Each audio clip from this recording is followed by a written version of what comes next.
2부 예배 오신 여러분들 환영하고 축복합니다. 우리 옆에 있는 분들 따뜻하게 인사 나누도록 하겠습니다. 사랑하고 축복합니다. 인사하겠습니다. 사랑하고 축복합니다.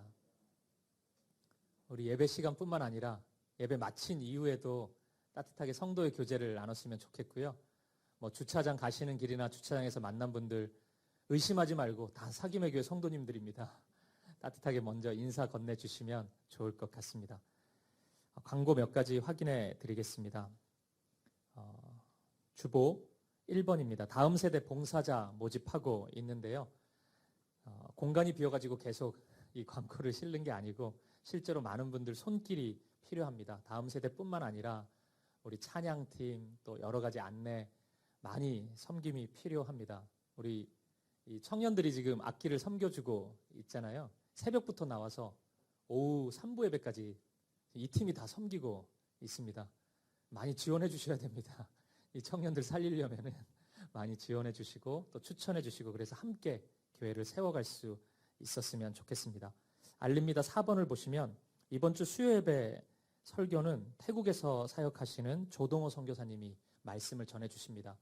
하나님 말씀의 은혜 그리고 선교지의 은혜를 함께 나눌 수 있었으면 좋겠습니다. 많이 참석하시면 좋겠습니다. 우리 하나님 말씀 보도록 하겠습니다. 오늘 우리에게 주신 하나님의 말씀은 시편 23편 1절에서 6절까지 말씀입니다. 오늘도 다 함께 자리에서 일어나셔서 이 말씀 한 절씩 교독하도록 하겠습니다. 제가 먼저 1절을 읽겠습니다. 다윗의 시 여호와는 나의 목자시니 내가 부족함이 없으리로다. 그가 나를 푸른 풀밭에 누이시며 쉴만한 물가로 인도하시는도다. 내 영혼을 소생시키시고 자기 이름을 위하여 의의 길로 인도하시는도다. 내가 사망의 음침한 골짜기로 다닐지라도 해를 두려워하지 않을 것은 주께서 나와 함께 하심이라. 주의 지팡이와 막대기가 나를 안위하시나이다. 주께서 내 원수의 목전에서 내게 상을 차려주시고 기름을 내 머리에 부으셨으니 내 잔이 넘치나이다. 내 평생의 선하심과 인자하심이 반드시 나를 따르리니 내가 여호와의 집에 영원히 살리로다. 아멘. 자리에 앉으시겠습니다. 오늘 설교 제목을 보고 많은 분들이 어디서 본 것 같은 제목인데 이런 느낌을 가지셨을 겁니다. 맞습니다. 최근 절찬리에 종영된 드라마 나의 해방일지를 제가 패러디해 보았습니다. 사실 저는 이 드라마를 보지는 못했습니다. 많은 분들이 추천은 해주셨어요. 그래서 언젠가는 한번 봐야지 생각하고 있는데 이 드라마에 대해 칭찬을 많이 하더라고요. 뭔가 마음에 말로 할 수 없는 치유와 회복이 일어나는 드라마인 것 같다고 그렇게 저에게 많이 추천해 주셨습니다. 제가 오늘 설교 제목을 나의 해방일지를 패러디한 이유가 실은 여기에 있습니다. 오늘 본문의 시가 저에게 있어서는 또 동일한 믿음을 가지고 있는 여러분들, 우리 모든 믿음의 형제 자매들에게 있어서는 치유와 회복이 되는 하나님의 위로의 말씀이기 때문입니다. 인터넷을 보니까 이 나의 해방일지라는 드라마 소개를 한 줄로 이렇게 해놨더라고요. 견딜 수 없이 촌스런 삼남매의 견딜 수 없이 사랑스러운 행복 소생기.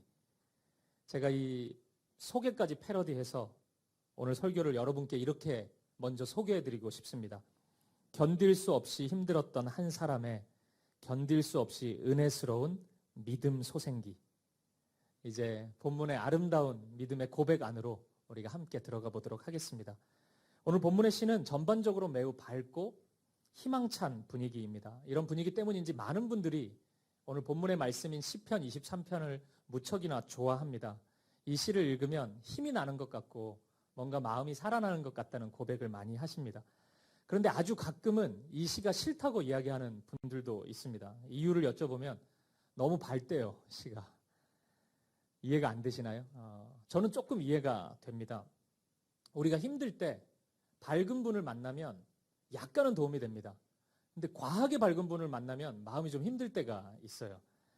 나는 진짜 힘들어 죽겠는데 이 사람은 뭐가 그렇게 행복한가 이런 생각이 들 때가 있습니다. 가까스로 내 힘든 얘기를 꺼내고 나면 집사님 뭐가 그렇게 힘들어요. 기도하면 되는데 말씀이 있잖아요. 우리에겐. 이렇게 얘기하면 틀린 말이 하나도 없잖아요. 근데 왠지 이분과 교제하고 싶지 않고 자주 만나면 마음이 힘들 것 같고 이런 느낌이 드는 겁니다. 오늘 본문의 시가 그런 느낌을 준다는 거예요. 1절 말씀을 한번 보십시오. 시인은 이렇게 고백해요. 내게 부족함이 없으리로다. 얼마나 가진 게 많으면 부족함이 없다고 노래하고 있습니까? 우리가 좀 삐딱하게 바라본다면 이 사람 얼마나 풍족하면 부족한 게 전혀 없다고 이렇게 고백할 수 있을까요? 2절을 보면은 나를 푸른 풀밭에 누이셨다. 쉴만한 물가로 인도하셨다. 이렇게 고백합니다. 정말 힐링이 되는 이미지 아닙니까? 제가 이 개척 준비하면서 교회 이름 정해야 되기 때문에 수많은 교회들을 찾아봤습니다. 푸른 초장교회, 쉴만한 물가교회 진짜 많더라고요. 그러니까 들으면 기분 좋은 거예요. 우리가 그 자주 가는 여행지 중에 스위스 알프스가 있잖아요. 네, 꼭 가보고 싶습니다. 마치 그곳에 있는 것 같은 그 알프스의 푸른 목장에 우리가 가 있는 것 같은 그런 이미지를 보여주고 있는 고백입니다. 3절은 또 어떻습니까? 내 영혼을 소생시키시고 의의 길로 인도하신다. 이렇게 고백합니다. 매일 살아있는 기분을 느끼고 있고 인생의 걸음마다 선하고 바른 길만을 찾아가고 있다고 그렇게 고백하는 겁니다. 오늘 시인은 도대체 얼마나 행복한 삶을 살고 있길래 이런 고백을 하는 걸까요? 인생이 얼마나 형통하면, 얼마나 좋은 일로 가득하면 이런 고백을, 이런 단어들을 사용할 수 있을까요? 그런데 오늘 이 시, 본문의 4절부터는 조금 이상한 분위기가 감지됩니다. 한없이 행복하고 해맑게 보이던 시인의 고백 속에 엄청난 아픔과 슬픔이 숨겨져 있음을 우리가 발견할 수 있습니다. 4절을 보니까 시인은 자신의 상황이 사망의 음침한 골짜기를 지나고 있다고 그렇게 고백하고 있습니다. 어떤 인생을 살면은 내가 내 인생이 지금 죽음의 골짜기를 지나고 있는 것 같아요. 이렇게 얘기할 수 있을까요? 오늘 본문 5절을 보니까 이렇게도 고백해요. 내가 원수의 목전에 있다. 이건 죽음을 암시하는 고백이지 않습니까? 어떻게 된 걸까요? 도대체 어떤 삶의 형편 속에 있길래 내가 지금 죽음 앞에 놓여져 있다고 그렇게 고백할 수 있을까요? 그렇다면 조금 전 3절까지의 고백은 또 무엇일까요? 어떻게 해서 이 한 사람의 고백 속에서 이토록 아름다운 이야기와 절망의 언어가 같이 공존할 수가 있을까요? 이 시는 다윗이 기록한 시입니다. 시의 표제가 붙어 있죠. 다윗의 시입니다. 많은 학자들이 아마도 이 시가 다윗의 말년에 기록된 시일 것이다 이렇게 추측합니다. 그렇다면 이 시에는 다윗의 인생 전부가 담겨 있다고 우리가 이해하면 될 것 같습니다. 성경 인물 중에서 다윗처럼 중요한 인물 많지 않습니다. 특히나 구약 성경은 아주 독보적으로 다윗을 부각시킵니다. 우리가 살펴보고 있는 시편도 마찬가지예요. 대부분이 다윗이 기록한 시입니다. 구약 성경이 다윗을 부각시키는 가장 큰 이유는 예수님이 다윗의 후손으로 오셨기 때문일 것입니다. 다윗은 예수님을 예비하는 구약의 가장 돋보이는 인물인 것입니다. 그런데 이 외에도 성경이 다윗을 전면에 내세우는 중요한 이유가 있습니다. 그것은 다윗의 인생 안에 우리 사람들이, 우리 인생들이 경험할 수 있는 모든 희로애락의 감정이 다 담겨져 있기 때문입니다. 우리가 인생을 살다가 겪을 수 있는 행복이 있잖아요. 여러분 인생 속에서 가장 기뻤던 순간이 있죠. 그 순간, 가장 극한의 행복. 그리고 반대로 인생 속에서 경험할 수 있는 가장 힘들었던 고통스러운 순간, 그것도 있죠. 그러니까 사람이 겪을 수 있는 이 극단의 감정이 다윗의 마음 안에, 다윗의 인생 안에 그대로 담겨져 있다는 것입니다. 그리고 바로 그 순간에 하나님이 인생을 어떻게 찾아오시고 어떤 말씀을 하시고 어떻게 그 인생 속에서 하나님의 뜻을, 하나님의 나라를 이루어 가시는지 다윗의 인생 안에는 다 담겨져 있다는 거예요. 그래서 유독 시편에 다윗의 시가 그렇게 많이 담겨져 있는 것입니다. 다윗의 시를 읽고 있으면 그 어떤 인생을, 어떤 경험을 하고 있는 사람이라 할지라도 자신의 이야기로 성경을 읽게 됩니다. 예를 들어서 우리가 고통의 순간을 만날 때가 있습니다. 왜 이렇게 나는 믿음을 붙잡고 사는데 어려운 일이 계속 이어지고 저 사람은 믿음도 없는데 승승장구할까? 도대체 어떻게 된 세상일까?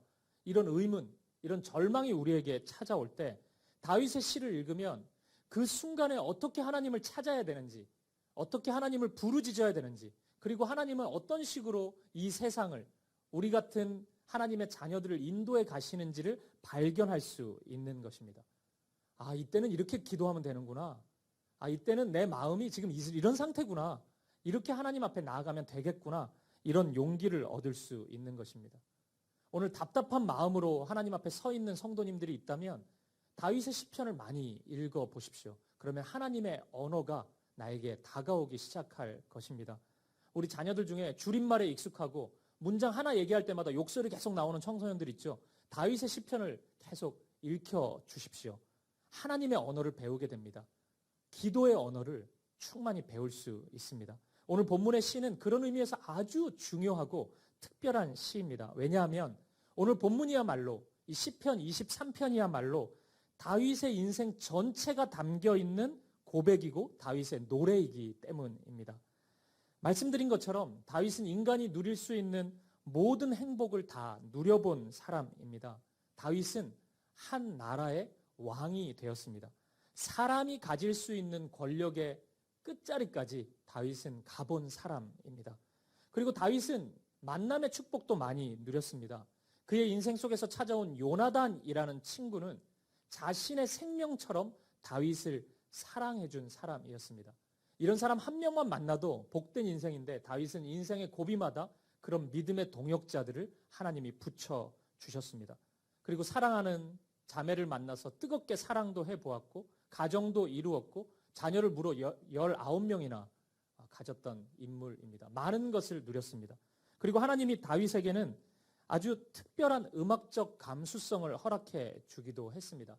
다윗은 매우 탁월한 악기 연주자였는데, 세션이었는데 특히나 그가 연주했던 그 하프 연주는 정신적인 고통을 안고 있던 수많은 사람들이 그 연주를 들으면 회복을 경험하기까지 했습니다. 그리고 동시에 다윗은 음악으로 곡을 만들기도 하고 실제로 노래를 부르기도 한 싱어송라이터이기도 했습니다. 취미가 아니었습니다. 사무엘하 23장 1절에 보면 다윗을 이스라엘의 노래 잘하는 자 이렇게 소개하고 있습니다. 다윗은 이스라엘에서 노래를 가장 잘하는 사람이었습니다. 우리나라로 치면 조용필, 송창식, 아이유, 제가 좋아하는 가수들인 것 같은데 국민 가수였습니다. 하나님이 그런 재능을 다윗에게 허락해 주셨습니다. 다윗은 사람이 가질 수 있는 대부분의 것들을 받았고 누렸던 사람입니다. 하지만 동시에 다윗은 사람이 겪을 수 있는 가장 밑바닥의 고통과 슬픔도 동시에 경험하였습니다. 어린 시절 부모와 형제들의 소외 속에서 왕따처럼 살았던 적이 있었습니다. 사무엘이 아버지 이새를 찾아와서 다윗의 형제 중에 이새의 아들들 중에 왕을 삼으려고 했을 때 그 식사 자리에 다윗은 초대받지 못했습니다. 뜨거운 사랑으로 한 여인을 사랑했고 가정을 이루었지만 그 사람으로부터 무시를 당하기까지 했습니다. 그리고 그 상처가 불륜으로 이어지고 또 다른 죄악을 저지르는 그런 어두움도 다윗에게 나타나기도 했습니다. 살아있는 권력이었던 사울에게 찍혀서 젊은 시절 대부분을 도망자 신세로 지냈던 다윗이었습니다. 그리고 이 도망자라는 그 단어는 다윗의 인생을 설명하는 상징과도 같은 단어가 되었습니다. 왜냐하면 인생의 말년에 아들 압살롬이 자신을 배신하여서 아들에게 쫓기는 도망자 신세가 되기 때문입니다. 또 자녀 교육에 실패해서 자녀들끼리 성범죄를 저지르기도 하고 자녀들의 사이가 아주 극한으로 치닫고 아픔을 경험하기도 했습니다. 그리고 사랑하는 아들이 먼저 세상을 떠나는 사람이 겪을 수 없는 가장 큰 슬픔을 경험하기도 했습니다. 여러분, 이 모든 것이 한 사람 다윗의 인생 속에, 그 짧은 인생 속에 다 담겨져 있는 사건들입니다. 세상에서 온갖 좋은 것 다 누렸지만 웬만한 사람은 상상할 수도 없는 고통을 경험한 다윗이었습니다. 그의 인생은 창세기에 나오는 야곱의 고백처럼 정말 험악한 인생이었습니다. 이렇게 보면 오늘 다윗의 고백이 완벽한 반전으로 우리에게 다가옵니다. 1절의 고백을 보십시오. 여호와는 나의 목자시니 내게 부족함이 없으리로다. 어떻게 이 고백을 할 수 있을까요? 이 모든 일이 다 이루어진 그 마지막에 어떻게 이런 고백을 할 수 있죠? 이것이 다윗의 진심이 맞을까요? 실은 마음속에 온갖 불평과 원망이 가득한데, 그래서 부족함이 없으리로다가 아니라 부족함이 충만하리로다, 부족함이 넘치리로다 이렇게 고백하고 싶은데, 그냥 시니까 내가 예쁘게 써서 남기자, 뭐 이렇게 썼을까요? 아니면은 혹시 성경 될지 모르잖아, 이 시가. 그러니까 믿음으로 한번 써놔보자, 뭐 이랬을까요? 우리가 문학 시간에 배웠던 시적 허용 뭐 이런 겁니까? 도대체 다윗은 어떻게 이런 고백을 할 수 있었을까요? 다윗은 평생 하나님의 사랑을 누리며 살았지만 인생의 마지막 지점, 이 시를 기록할 이때야말로 진짜 깊고 넓은 온전한 하나님의 사랑을 누렸던 것 같습니다. 저는 다윗이 고백하는 1절의 고백, 여호와는 나의 목자시다, 이 고백에 좀 주목해보고 싶습니다. 이 표현에서 저는 다윗의 이전과는 달리 하나님을 매우 가까이 하고 있는 다윗의 모습을 발견합니다. 평소 다윗에게 있어 여호와라는 이름은 매우 크고 강한 하나님의 이름이었습니다. 골리앗 같은 대적자 앞에서 이스라엘을 구원하셨던 분이 여호와 하나님이셨습니다. 다윗은 인생 속에서 자신들을 구원하는, 전쟁에서 승리를 허락해주는 크고 강한 여호와 하나님을 많이 경험했습니다. 그런데 어쩌면 그러한 경험이 다윗의 인생 속에서 친밀한 하나님을 놓치게 했는지도 모르겠다, 이런 생각을 제가 해보았습니다. 어쩌면 지금까지 다윗은 하나님을 저 멀리 있는 대상으로 여기고 있었는지도 모르겠습니다. 그래서 자신의 현실은 너무 힘들고 너무 답답하고 죽음의 자리에 서 있을 정도로 힘든 시간인데 하나님이 과연 이런 문제까지도 공감해 주실까? 너무 인간적이고 너무 개인적인 문제 아닐까? 하나님께 이런 걸 구해도 될까? 하나님이 그것을 다 들어주실까? 이런 회의감이 있지 않았을까? 이런 추측을 해보는 거예요. 저의 20대 시절을 좀 생각해 보면 제 20대 시절 제가 붙잡고 있던, 저를 이끌었던 말씀이 있습니다. 마태복음 6장 말씀인데, 먼저 그의 나라와 그의 의를 구하라. 그리하면 이 모든 것을 너희에게 더하시리라는 말씀입니다. 주님이 이 말씀을 하시기 전에 너희는 무엇을 먹을까 마실까 입을까 하지 말라고 말씀하셨습니다. 이거 다 이방인들이 구하는 것이라고 했어요. 저는 이런 기도만 제 20대 때 계속 드렸던 것 같아요. 제가 저의 필요를 구하는 것이 옳지 않다는 생각을 참 많이 했습니다. 그게 하나님 앞에 죄라는 생각까지도 했어요. 그래서 나이에 안 맞게 저의 진로를 위한 기도나 저의 미래를 위한 기도를 별로 하지 않았던 것 같아요. 사실 내면 깊은 곳에는 그게 제일 중요한 문제였는데 그런 기도는 하지 않고 계속 하나님 나라 구하고 별로 가보지도 않은 뭐 아프리카 나라를 위해서 기도하고 이런 기도를 많이 했어요. 중요한 기도였죠. 누군가가 저를 보면 믿음이 진짜 좋은 청년이구나 이렇게 여겼을 것 같아요. 목사 같다 얘는, 선교사 같다 뭐 이런 생각 했을 것 같아요. 그런데 저의 20대를 돌아보면 이런 아름다운 기도 제목으로 가득했음에도 불구하고 하나님과의 관계는 왠지 저 멀리 있는 하나님, 하나님 나라, 이 땅에 임할 하나님 나라를 꿈꾸고 그것을 제가 소망했지만 그 하나님은 잃어버린 영혼들을 구원하시기 위해 바쁜 하나님이지 저의 개인적인 문제, 사적인 문제까지 다 들어주시고 그걸 공감해 주시는 하나님으로 깊이 다가오지는 않았던 것입니다. 혹시 다윗도 이런 감정이 아니었을까요? 만약 그렇다면 지금 다윗이 여호와는 그 크신 이름, 그 광대하신 이름, 강한 이름, 여호와가 나의 목자라고 고백하는 것은 너무 놀라운 고백인 것입니다. 고통의 순간에, 가장 힘든 시간에, 하지만 너무 개인적인 일인 것 같아서 하나님 앞에 친밀히 다가가지 못하고 있었는데 그 하나님이 저 멀리 있는 하나님이 아니라, 어제 잃어버린 아프리카의 영혼들만 사랑하시는 분이 아니라 지금 내 옆에 계시고 나와 함께 하시는 하나님임을 다윗은 본 것입니다. 그 하나님을 만났던 것입니다. 그리고 이 발견은 하나님을 향한 다윗의 인식을 송두리째 바꾸어 버렸을 것입니다.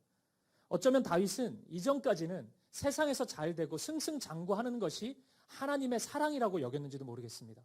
그것이 하나님의 축복이고 하나님의 선물이라고 생각했는지도 모르겠습니다. 성공하고 잘 나가는 것이 하나님의 축복이지 이렇게 생각했을 거예요. 근데 그게 아니라는 것을 깨닫기 시작하는 것입니다. 어떤 환경, 어떤 상황에 처하는 것보다 더 중요한 것은 하나님이 나와 함께 하시는 것. 하나님이 내 곁에 계시는 것. 그것이 진짜 복이구나. 이것을 다윗은 깨닫고 있는 것입니다. 내가 부할 때도, 내가 가난할 때도 그 부한 것이 축복이고 가난한 것이 저주고 이런 게 아니고 내가 어떤 상황에 처하더라도 하나님이 함께 하시는 것이 복이다. 그것이 축복이다. 다윗은 그것을 깨닫기 시작한 것입니다. 사랑하는 여러분, 우리도 이 다윗의 고백 안에서, 마음 안에서 분명히 해야 될 것이 있습니다. 세상의 모든 것을 다 가져도 하나님을 잃어버린다면 그는 다 잃은 자입니다. 하지만 세상의 모든 것을 잃어도 하나님이 그와 함께 하신다면 그는 모든 것을 가진 자입니다. 오늘 다윗과 같이 세상의 어떤 일로 인해서 고통 속에서 몸부림치고 있는 성도님들이 있으시다면 이 예배 가운데 우리 곁에 계신 하나님, 우리를 찾아오시는 하나님을 만날 수 있기를 간절히 축복합니다.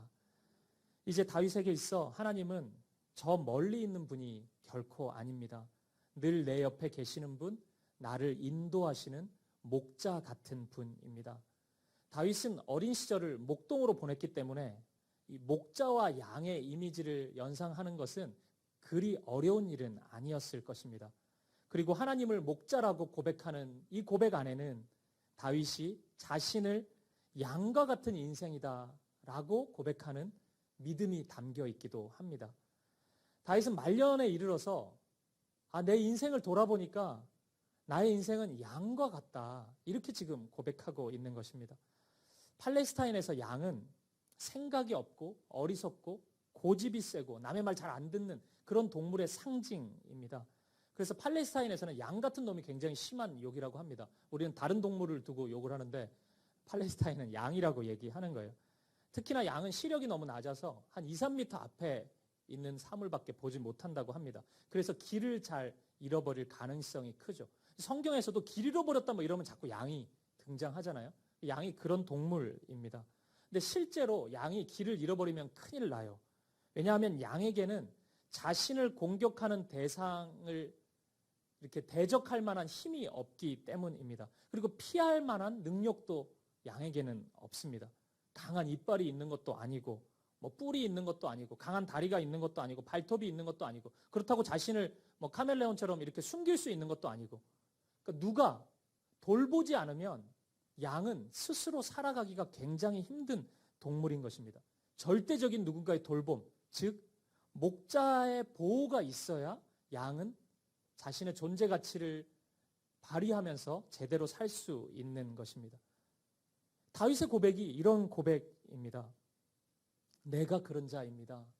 내가 목자가 없이는 살 수 없는 자입니다. 나는 양입니다. 나는 목자 대신 하나님 없이는, 그 도움 없이는 도저히 살 수 없는 존재입니다. 이렇게 고백하고 있는 것입니다. 그리고 이 고백은 오늘 다윗의 고백만이 아니라 우리의 고백이라고 저는 믿습니다.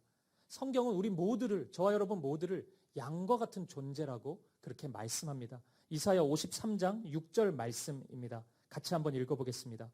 우리는 다 양 같아서 그릇 행하여 각기 제 길로 갔거늘 여호와께서는 우리 모두의 죄악을 그에게 담당시키셨도다. 아멘. 저와 여러분 모두가 양과 같은 존재입니다. 하나님이 없이는, 하나님의 보호와 돌보심 없이는 도저히 살아갈 수 없는 그런 존재입니다. 따라서 오늘 다윗의 고백이 저와 여러분의 고백이 되어야 함을 믿습니다. 우리도 하나님, 목자 되신 하나님 당신이 없이는 길을 잃을 수밖에 없는 양 같은 존재입니다. 우리는 그런 자입니다. 하나님 도우심 안에서 살게 하여 주시옵소서. 그렇게 간구할 수 있기를 축복합니다. 그리고 여호와가 나의 목자가 되신다라는 이 고백에는 목자 되신 하나님이 양과 같은 우리를 다루시는 하나님만의 독특한 방식이 담겨져 있음을 우리는 확인할 수 있습니다. 목자는 양을 절대로 강하게 휘몰아 가지 않습니다.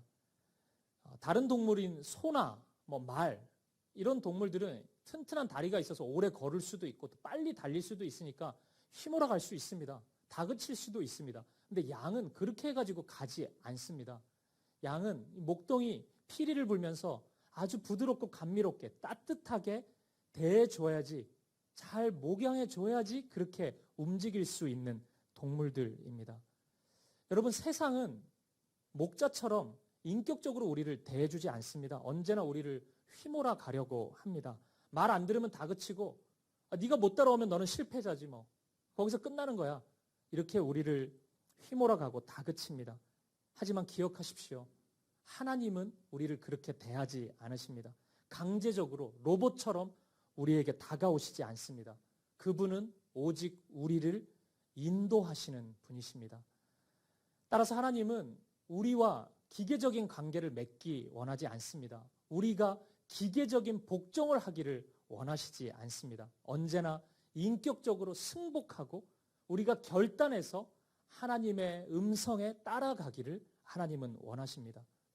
예를 들어 보겠습니다.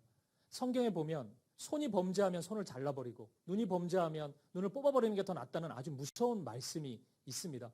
범죄가, 죄악이 그토록 나쁘다는 의미입니다. 그런데 우리는 손이 범죄하지 않아서 손이 붙어 있고 눈이 범죄하지 않아서 눈을 가지고 있습니까? 그렇지 않죠. 왜 그렇습니까? 우리는 자꾸 범죄하는데 우리는 왜 아무 일도 일어나지 않는 것입니까? 바로 그것이 하나님의 성품인 것입니다. 하나님은 우리를 그렇게 대하세요. 기계적으로 죄 지으면 끝나고 처벌하고 우리를 버리시고 그렇게 하시지 않습니다. 인격적으로 우리에게 다가오는 분이시기 때문에 하나님의 사랑에는 오래 참으시는 기다림이 있습니다. 우리를 끝까지 기다려 주십니다. 바른 길로 오도록 우리를 설복하십니다. 우리에게 말씀하시고 우리를 따뜻하게 품어 주십니다. 비인격적인 대상은 결코 기다리지 않습니다. 목표에, 방향에 맞지 않으면 언제든지 버릴 수 있습니다. 그것이 비인격적인 관계입니다. 하지만 인격적인 관계는 그 안에 기다림이 있을 수밖에 없습니다. 베드로를 생각해 보십시오. 예수님을 3번이나 모른다고 했습니다. 절대 모른다고 하지 않겠다 그러더니 십자가 앞에서 모른다고 했고 도망쳤습니다. 예수님 십자가에 죽으시고 부활하신 다음에 베드로를 찾아오셨습니다. 예수님 뭐라고 하셨습니까? 베드로 뺨을 때리셨습니까? 정강이 걷어차고 내 이럴 줄 알았다. 넌 제자 아니다. 죽어라. 너는 유다 같은 자다. 저주받아라. 뭐 이랬습니까? 그게 심판이죠. 하지만 예수님 그렇게 하시지 않았습니다. 베드로를 향해서 네가 나를 사랑하느냐고 질문하셨습니다. 그것이 우리 주님의 성품이고 주님의 사랑입니다. 나는 여전히 너를 사랑하고 있는데 너도 나를 사랑하냐고 물으시는 분이십니다. 오직 우리에게만 그렇게 대하십니다. 저와 여러분과만 그런 관계를 맺으십니다. 하나님이 창조하신 이 피조 세계가 다 그런 거 아닙니다. 우리 주님이 목송을 보면서 목송아 네가 나를 사랑하니 이렇게 안 물으십니다. 다른 피조물들은 그냥 창조 목적에 맞게 흘러가는 것입니다. 그런데 우리는 그렇지 않습니다. 하나님의 창조 목적에 맞게 살지 않아도 하나님이 우리를 기다려 주십니다. 우리에게 사랑을 자꾸만 확인하십니다. 그것이 인격적인 사랑인 것입니다. 우리는 때때로 이런 하나님의 성품을 오해할 때가 있습니다. 나를 휘몰아가지 않는다 그래서, 악과 어두움이 내 주변에 있다 그래서 하나님이 능력이 없으시거나 나와 함께 하시지 않는다고 생각하기도 합니다. 그래서 종종 성도님들이 저에게 물으세요. 목사님, 하나님이 통치하시는 게 맞습니까? 어떻게 이렇게 죄가 많고 악인들이 승승장구하고 어두움이 가득할 수가 있습니까? 물으십니다. 그런데 그 질문 안에는 굉장히 무서운 것이 담겨져 있습니다. 진짜 심판하시면 우리는 괜찮습니까? 우리는 너무 의만 가득해가지고 하나님의 심판에서 벗어나야 됩니까? 우리의 지난 한 주는 하나님이 사랑스러워할 만한 말과 행동, 그 마음만 있었습니까? 아니지 않습니까? 우리부터 심판당해야 할 것입니다. 하나님은 근데 그런 분이 아니십니다. 기다려주시는 겁니다. 오래 참으시는 겁니다. 그리고 우리에게 또 말씀해 주시는 겁니다. 그렇게 살지 않길 바라고, 말씀 안으로 나오길 바라고, 믿음으로 살기 원한다고 다시 우리를 설복하시는 것입니다. 다윗이 그랬던 것 같습니다. 크신 하나님, 왜 나에게 이렇게 고통이 찾아오고 어려움이 이렇게 많은지 답답해하고 늘 눈물 속에 주저앉아 있었는데, 그 의문이 얼마나 불필요한 질문인지를 다윗은 본 것입니다. 인생의 마지막에 진짜 축복이 그 고통이 없는 것이 축복이 아니고 하나님이 나와 함께 하고 계셨던 것, 그 순간에도 내 옆에 계셨던 것, 나의 눈물을 같이 아파하시고 같이 슬퍼하시고 함께 위로해 주셨던 그 사랑을 다윗이 경험한 것입니다. 목자셨구나. 목자로서 나를 인도해 가셨구나. 나를 소처럼 대하지 않고 말처럼 대하지 않고 양처럼 대해 주셨구나. 내가 목자 없이는 살 수 없는 존재라는 걸 아시고 그렇게 사랑으로 따뜻하게, 내가 어릴 때 목동이었을 때 피리를 불면서 양들을 인도했던 것처럼 하나님이 날 그렇게 인도해 가셨구나. 이 사실을 다윗이 깨달았던 것입니다. 오늘 본문 6절의 고백을 한번 보십시오. 같이 읽어보겠습니다. 시작. 내 평생의 선하심과 인자하심이 반드시 나를 따르리니 내가 여호와의 집에 영원히 살리로다. 아멘. 이 6절에서 말씀하고 있는 반드시 나를 따르리니, 이 따르다, 따르리니 라는 단어는 추격하다는 의미입니다. 추격이라는 단어는 도망자 인생을 살았던 다윗에게 있어서 굉장히 두려운 단어였을 것입니다. 우리는 도망쳐 본 적이 별로 없기 때문에 누가 추격한다, 그게 뭐 되게 무섭게 다가오진 않을 텐데 다윗을 생각해 보십시오. 누가 날 추격한다. 굉장히 무서운 단어입니다. 다윗 평생에 이런 단어 안 씁니다. 추격한다, 도망치고 있다, 이런 얘기 잘 안 해요. 그런데 어느 순간 사용합니다. 누구에게요? 하나님께 이 단어를 사용하고 있는 것입니다. 인생의 마지막에 다윗은 본 것입니다. 사울에게 추격당했고 쫓겼고 아들 압살롬에게 추격당했고 쫓겼고 도망자 신세였는데 평생에 그렇게 두렵고 긴장되는 인생을 살았는데 인생의 마지막 지점에 다시 돌아서서 보니까 진짜 나를 추격했던 이는 사울도 아니고 압살롬도 아니고 하나님이셨음을 확인한 것입니다. 내 마음이 어디에 가 있든지 내 고통스러운 감정 때문에 죽음의 자리까지 나아간 그 순간에도 하나님이 나를 찾아오셨구나. 추격하셨구나. 여호와의 선하심과 인자하심이 반드시 나를 따라왔구나. 그것을 다윗은 깨달았던 것입니다. 사망의 음침한 골짜기를 지나간 것 같은 순간이 있었을 텐데 이 순간에도 함께 하심을 본 것입니다. 주님의 지팡이와 막대기가 나를 보호하고 있다는 것을 경험한 것입니다. 원수의 목전에 서 있는 것 같은 죽음을 방불케 하는 삶을 살고 있을 때 우리 주님이 따뜻한 밥상을 차려놓고 나를 기다리고 계신 그 사랑의 하나님이심을, 그 따뜻한 기다리시는 하나님을 다윗은 확인한 것입니다. 따라서 오늘 본문은 다윗의 이런 고백일 것입니다. 저의 인생은 도망자 인생이었습니다. 늘 불안해했고 늘 절망스러웠고 공포가 나를 따라오는 그런 인생이었습니다. 그런데 이제 와서 돌아보니까 내가 사람에 의해 추격당하고 쫓기는 인생이 아니라 하나님의 추격 속에 있었습니다. 내가 죽고 싶은 순간에 새벽 날개 치며 바다 끝에 거하는 순간, 다윗의 시편 고백입니다. 139편에 이런 고백이 나옵니다. 새벽, 얼마나 힘들면 새벽에 일어납니까? 그 새벽이 날개가 된 거예요. 그래서 내가 바다 끝에 간 겁니다. 죽고 싶다는 겁니다. 그 순간에도 하나님이 거기 계셨다는 겁니다. 하나님이 날 찾으셨다는 거예요. 나를 추격해 오셨다는 겁니다. 내가 내 인생에서 이제 보니까 사람이 날 추격한 게 아니고 사람은 날 놓쳤지만 하나님은 날 놓치지 않았습니다. 나를 추격해 오셨습니다. 내가 실은 도망자 인생이었는데 하나님을 피해서 다녔습니다. 근데 하나님은 나를 붙잡아 주셨습니다. 이렇게 고백하고 있는 아름다운 신앙의 도망일지인 것입니다. 그렇게 아름다운 고백을 다윗이 하고 있는 것입니다.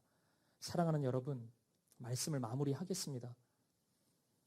오늘 이 자리에 다윗과 같은 험난한 인생을 살아가고 있는 사랑하는 성도님들이 있으십니까?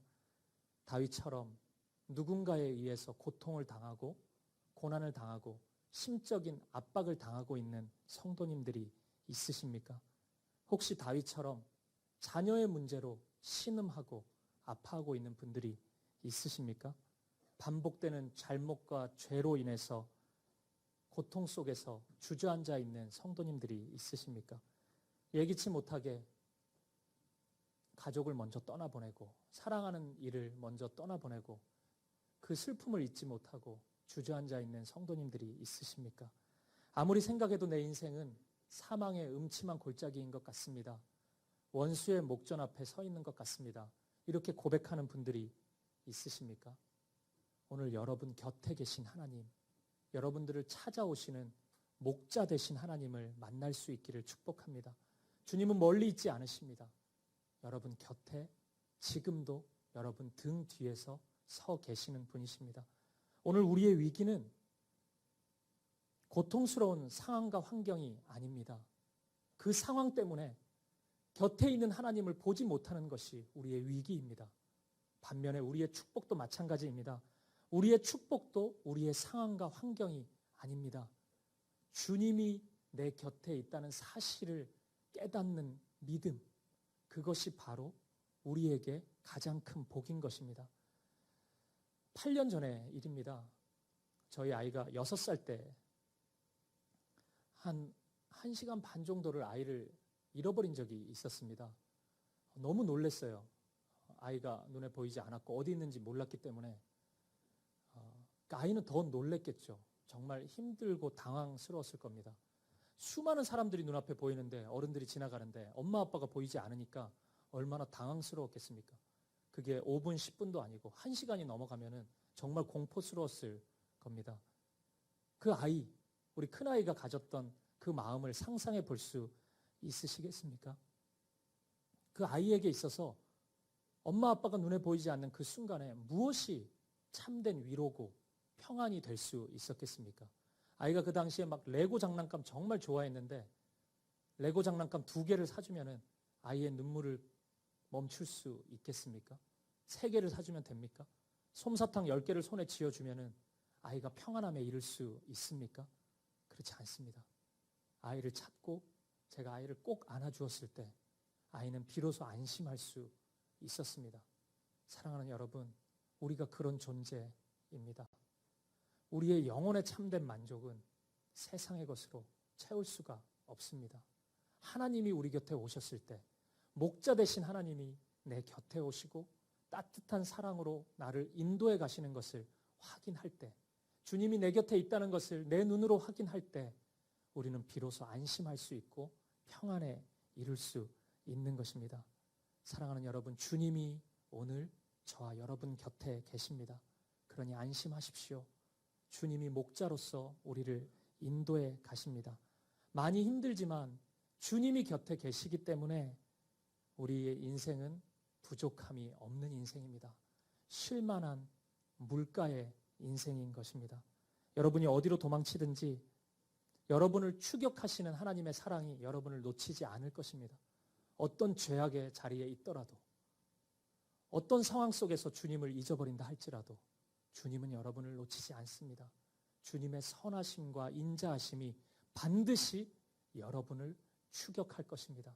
그 사랑을 확인하고 그 따뜻한 사랑 안에서 오늘 다윗처럼 내 평생에 여호와의 집에 영원히 거하리로다, 그렇게 고백할 수 있는 저와 여러분 되시기를, 그런 믿음의 길을 걸어갈 수 있는 우리 모든 성도님들 되시기를 주님의 이름으로 간절히 축복합니다.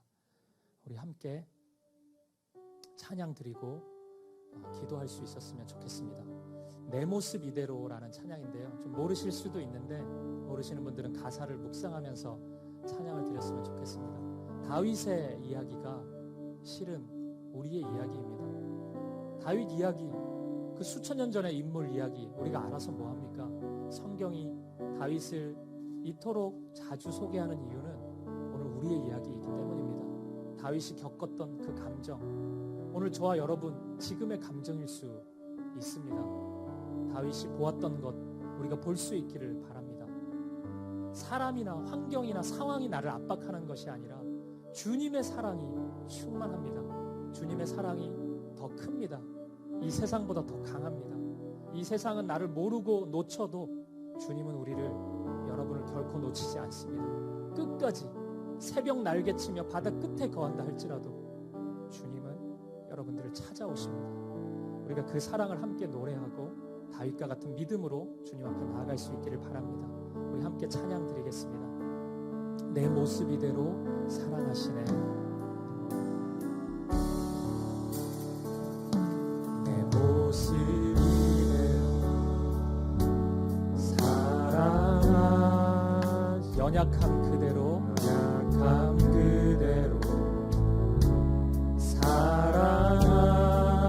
사랑하시네. 나의 모든 발걸음 주가 하시나니 날 인도하소서. 날 인도하소서.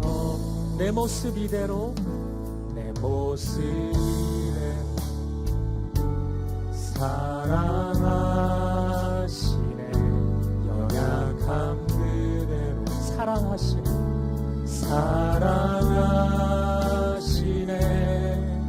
나의 모든 발걸음 주가 하시네. 날 인도하소서.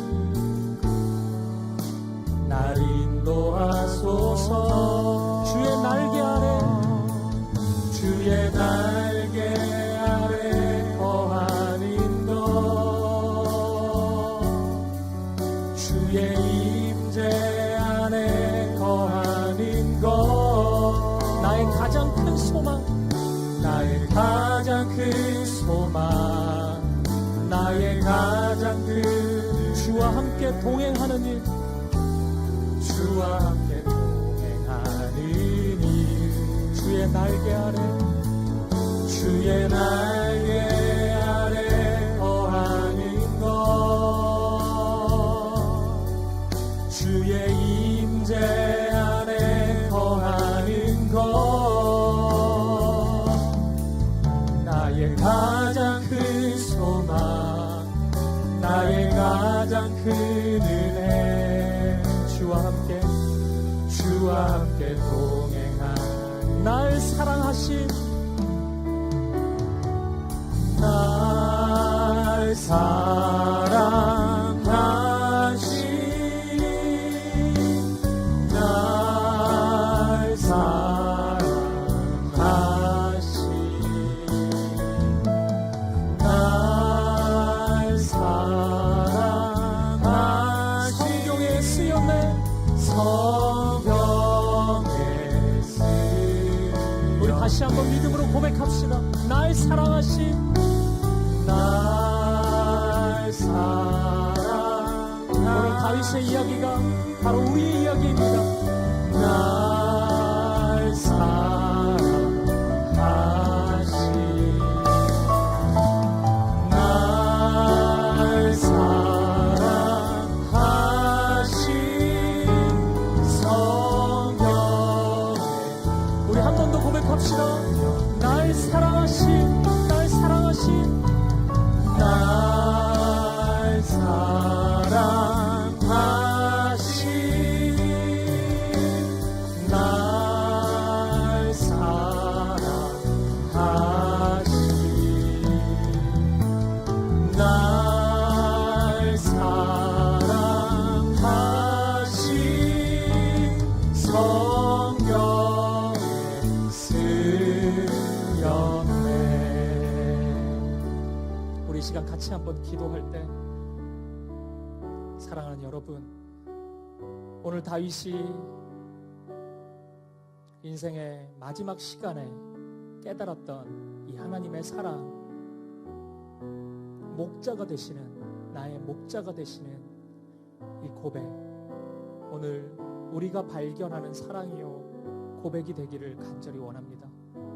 다윗처럼 고통과 절망의 시간을 보내는 분들 도저히 내 힘으로 견딜 수 없는 아픈 시간을 보내고 있는 분들이 있다면 오늘 내 곁에 오신 주님을 붙잡으십시오. 주님 내가 양과 같은 자입니다. 그것을 인정합니다.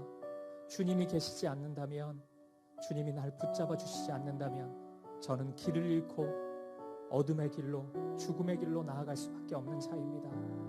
나를 붙잡아 주시옵소서. 목자 되신 주님 나를 다스려 주시옵소서. 인도하여 주시옵소서. 그리고 믿음으로 고백하십시오. 주님이 아니고서는 제 마음을 만족시킬 분이 없습니다. 참된 평안을 주시는 분이 없습니다. 주님의 선하심과 인자하심으로 날 채워주시옵소서. 나와 함께하여 주시옵소서. 내 평생에 주님의 집에 영원히 거하는 인생 되게 하여 주시옵소서. 우리 이런 기도 제목 가지고 믿음의 고백으로 이 시간 한 마음과 한 뜻으로 하나님 앞에 나아가도록 하겠습니다. 함께 기도하시겠습니다. 아버지 하나님, 아버지 하나님, 아버지 하나님, 아버지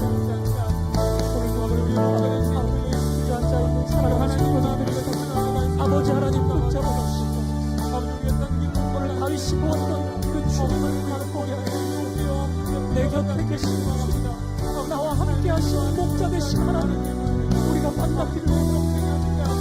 고통의 순간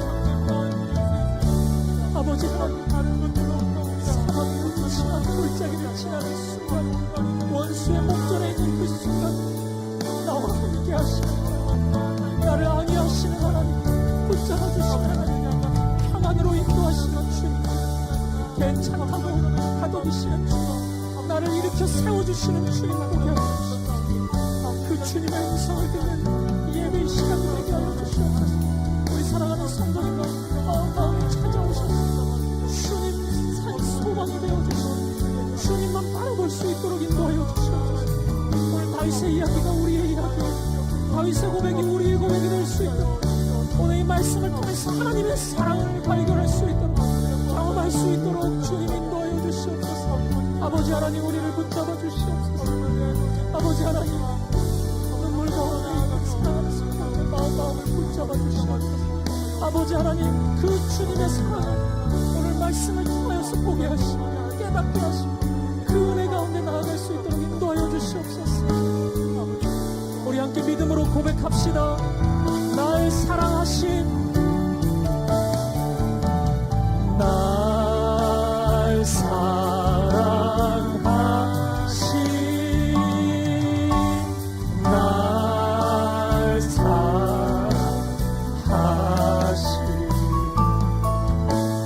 날 사랑하신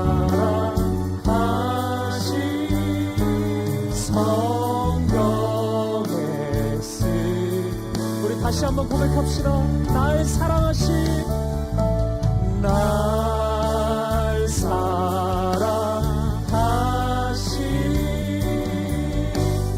날 사랑하신,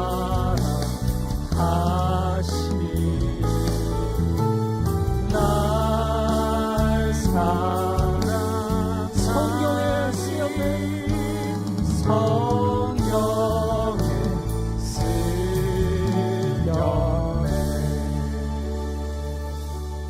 아버지 하나님,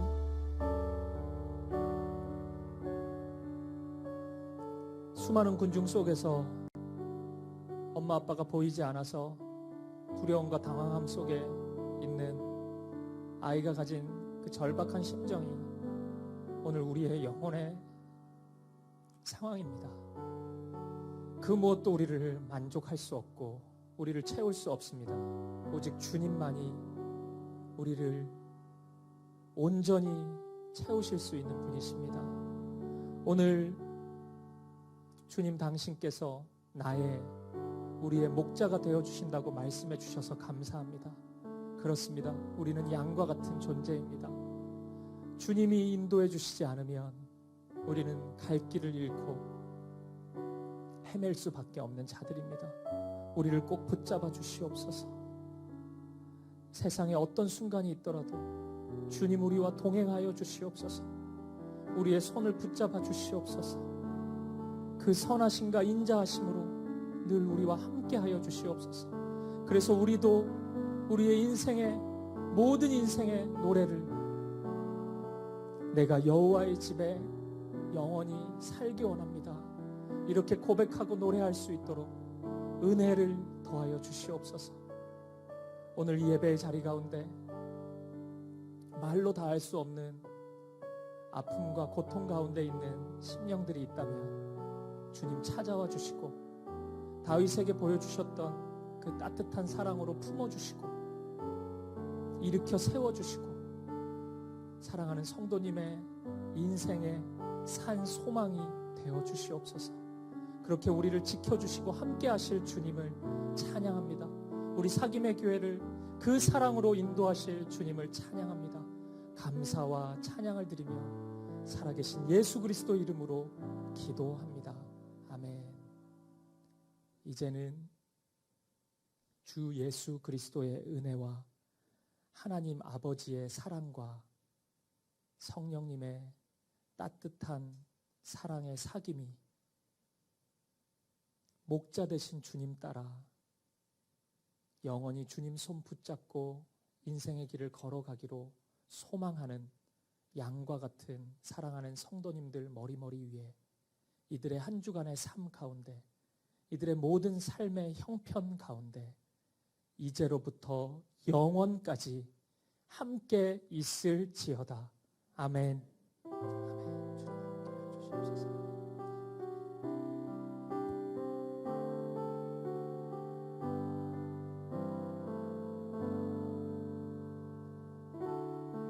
이 시간 들으신 말씀 기억하시면서 날 사랑하심 찬양하시면서 삶의 자리로 돌아가도록 하겠습니다.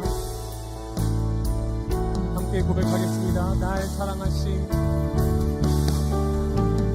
날 사랑하심,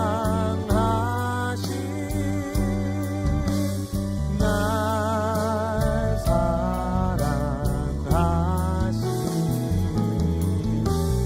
날 사랑하심, 성경의 씀. 다시 한번 고백합니다. 날 사랑하심, 날 사랑하심,